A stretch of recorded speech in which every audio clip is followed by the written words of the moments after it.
Kristo. Good evening po sa inyong lahat. And first of all, allow me to welcome you to our humble parish, Our Lady of the Assumption Parish. I believe many of us tonight here are guests and new friends in our community. And thank you for being with us tonight. And thank you to Saint Charbel for bringing you here. Maraming salamat po. At sana hindi ito ang huling makikita ho namin kayo. And definitely, I believe and I will pray, this will not be your last time to come here. Because every 22nd of the month, especially 22nd of the month, magkakasama-sama tayo to thank God for the gift of Saint Charbel. Amen. Palakpakan natin ang Panginoon sa biyaya ni Saint Charbel. Alam mo ninyo, sabi sa opisina, sa parish office, alam mo Father, marami ang tumatawag. Marami ang nagte-text, nagme-message. Ang tanong nila, paano pumunta dito?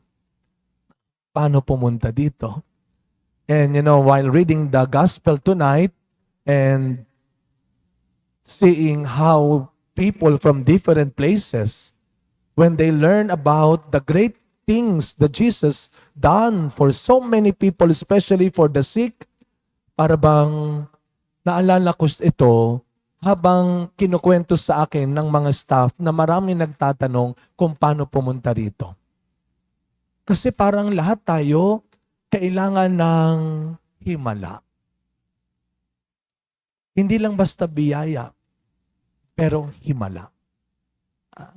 Ilang kaya sa atin dito ang matagal nang iniiyak, pinapakiusap sa Diyos, ang himalang inaasahan nating matatanggap natin. Miracles, graces of miracles, that we all believe that through the prayers of Saint Charbel, we will truly receive and finally achieve.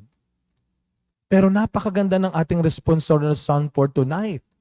May tiwala ako sa Diyos, hindi ako matatakot. Yun ang attitude. And I think that is the first miracle that we all receive right now and right here. While celebrating this Eucharist, ito ang unang biyaya, ito ang unang himala. Yung kahit gaano kahirap, kahit gaano katagal mo nang tinitiis, ang sakit, ang problema at paghihirap na yan, and yet you are here, and you are able to come here. And that is the first miracle. That is the first grace na dapat nating ipagpasalamat. I know, kanina ho bago magmisa, I tried to watch again some documentaries, things about the life of Saint Charbel. At yung aking napanood kanina ay for 67 years.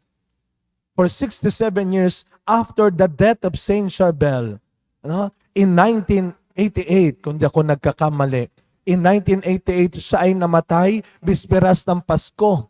Habang siya ay nagdadasal, he got a severe or a serious stroke, massive stroke.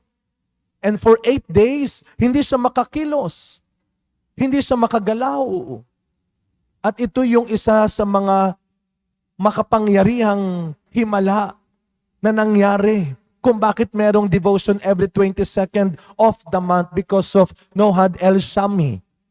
Yung pong nanay na naparalyze din ang katawan at sa kanyang panaginip, may dalawang monk na nag-opera sa kanya. Yung isa ay nasa ulunan niya, yung isa ay nasa tabi, assistant. At pagising niya, dalawang marka ng sugat ang nasa leeg niya at siya'y nakakilos na.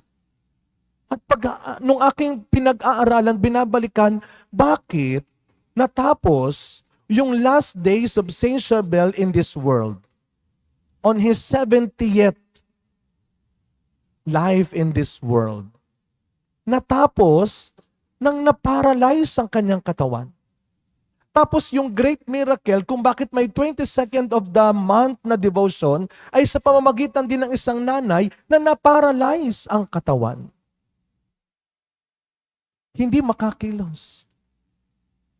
Ito yung mga pagkakataon na parang wala na tayong magawa dahil sa sitwasyon ng buhay natin.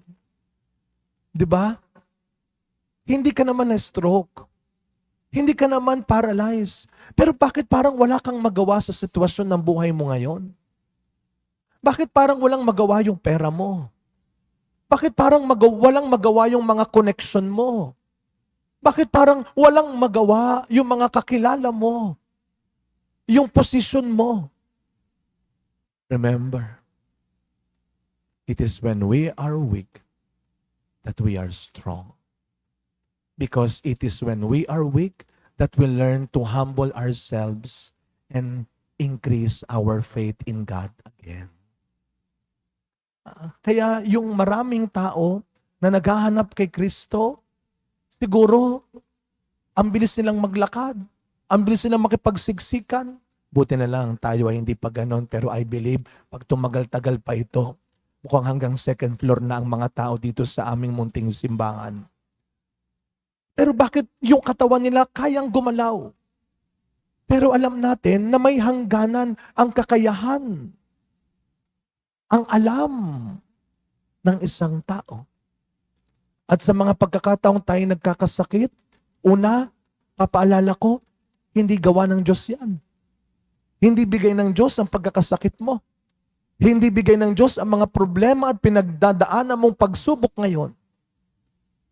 Pero nangako ang Diyos, kasama niya tayo. Kasama natin siya.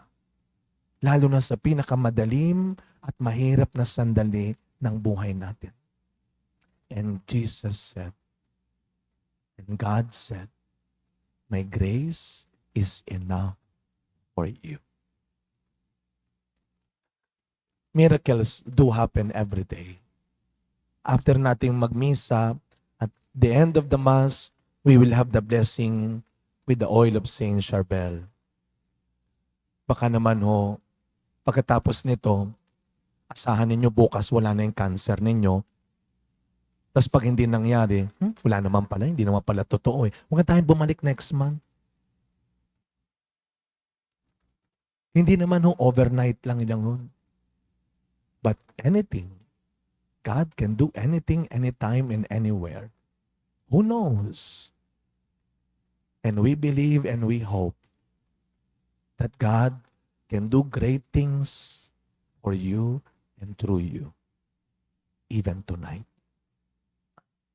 As we continue this celebration, or before I end this reflection, I don't know, dahil kagabi ko lang in-announce na magsulat kayo ng mga prayer intentions ninyo. Nagpagawa po ako sa aming secretary, sa parish staff ng papel. Ako na ang gumawa ng papel. Baka kasing laki ng kartulina ang gawin nyo kasi hindi ko madala. Dahil lahat po ng mga papel na iyan, ipagdasalunin nyo tonight until tomorrow. I was informed, yung akin naman pong mga documents ay tinanggap na ng konsul ng Lebanon.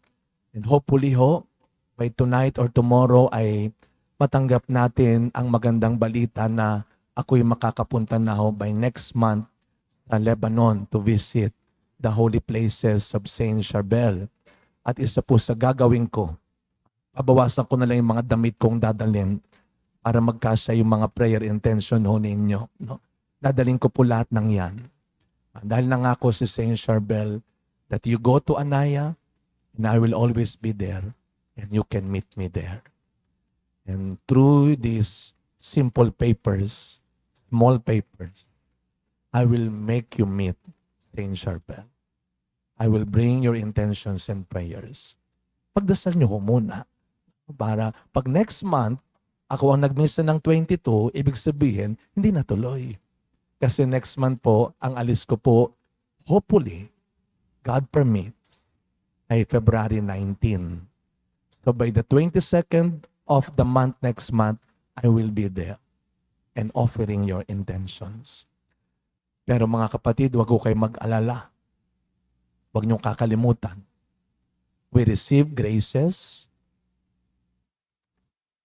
We receive miracles only and always from God through Saint Charbel. May God truly listen to our prayers. May God truly grant the good desires of our heart. Tandaan ng Salmo, may tiwala tayo sa Diyos. Wala tayong dapat ikatakot. Amen.